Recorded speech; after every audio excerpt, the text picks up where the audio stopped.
on Sunday, July 11th. And with us in the studio is Clare Long from the U.S. Forest Service. Good morning, Clare. How are you? Good morning, Rob. Excellent, and how are you? I am very well, thank you.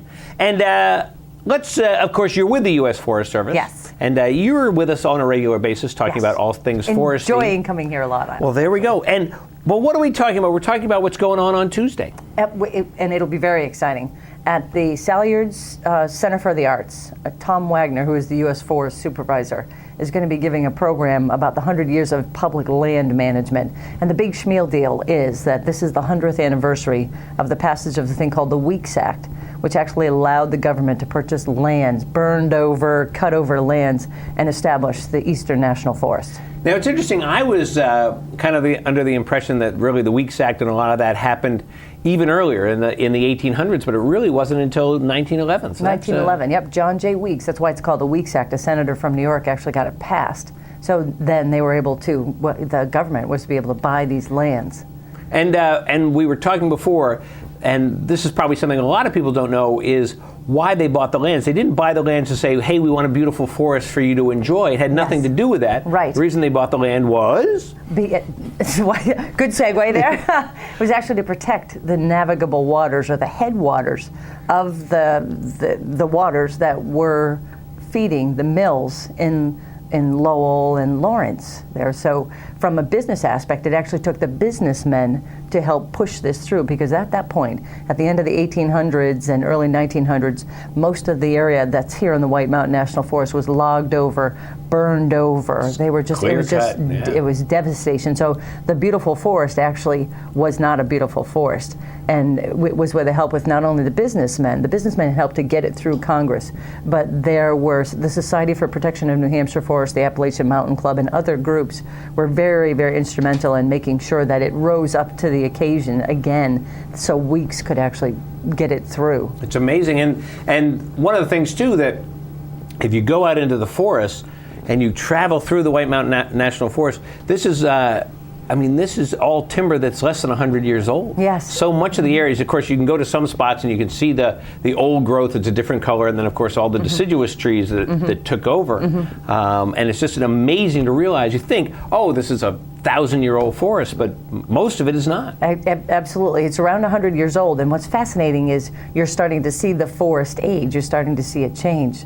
So the way that the U.S. Forest Service manages it is we're trying to keep different ages. So different classes like of animals and plants would be able to exist throughout the forest. And back at the end of the 1800s, or when the Weeks Act was finally established, they were just taking, the foresters there were establishing a whole new process of forest management, because they were trying to encourage new trees, but they wanted to make sure that there was the diversity. Right. Because you wanted the diversity of animals, and you need the diversity of animals and plants for a healthy forest. It's just fascinating. And so this is what the program will be about on Tuesday. Exactly. And Tom is going to be talking about the 100 years of management. So starting from the Weeks Act to what's happening up now. And so some of the things that we're concerned about, Asian longhorn beetle, they just found outside of Boston. You know, some of the invasive species that we're dealing with, some of the concerns with, the climate change and acid rain and the things that are affecting the forest. And you hear a lot of people say, oh no, the forests aren't going to make it. And Tom's talks about not only what happened through the years, these last 100 years, but how back when the Weeks Act was first established, people thought the forests are gone. We're never going to get these beautiful forests, and the lands they're depleted. We're just never going to have anything here, and look what we have here right now. Amazing. And I mean, really part of that is that if that deforesting hadn't happened, we wouldn't have the foliage that we have. We wouldn't have what we have right now. Pine trees. Exactly. The beauty that we have is, unfortunately, due to the tremendous destruction, and that's what we as the Forest Service are trying to make sure that that this destruction doesn't happen, but that we maintain forests. So 100 years from now, there'll be people like you and me sitting here saying, what a beautiful forest that we have out there. Exactly. So that'll be great. So that's at the Salyards? Yeah, it's at the Salyards Museum on Tuesday the 13th at 7 o'clock, and it's free and open to the public. And that's right in Conway, New Hampshire. It's part of the Conway Historical Society's, they have their monthly meeting, so this is part of it. And Tom will be giving this program, because they have these wonderful programs, the Conway Historical Society does. Well, that's awesome. Which is free and open to the public. Now, can you find out if people are going, I forgot what she said. What date was that? Can you find out on the website? You can find out on the website, and you can also call the Saco Ranger station at 447-5448.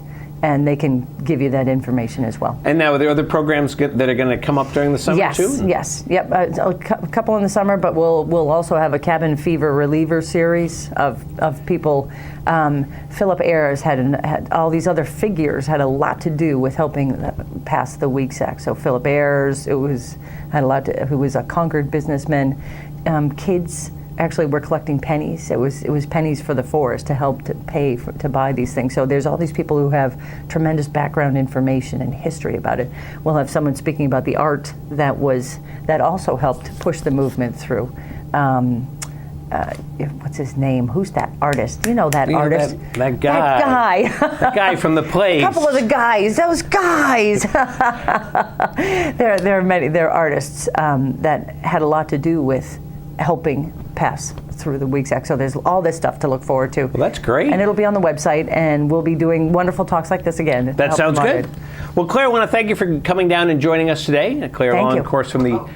we'll talk about the bear density. We have that watch and win question, and yes. we don't want you to give it away. Okay.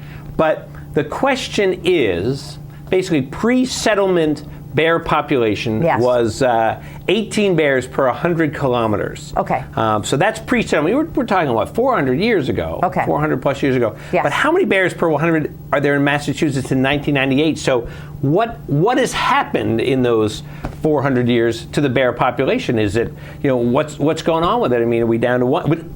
Don't give it away, but maybe you can hint. Maybe there's a casual hint. Well, you got to taking a look at the last couple of winters. Winter has a huge effect on bear and bear population, because if the female, the fall and into the winter.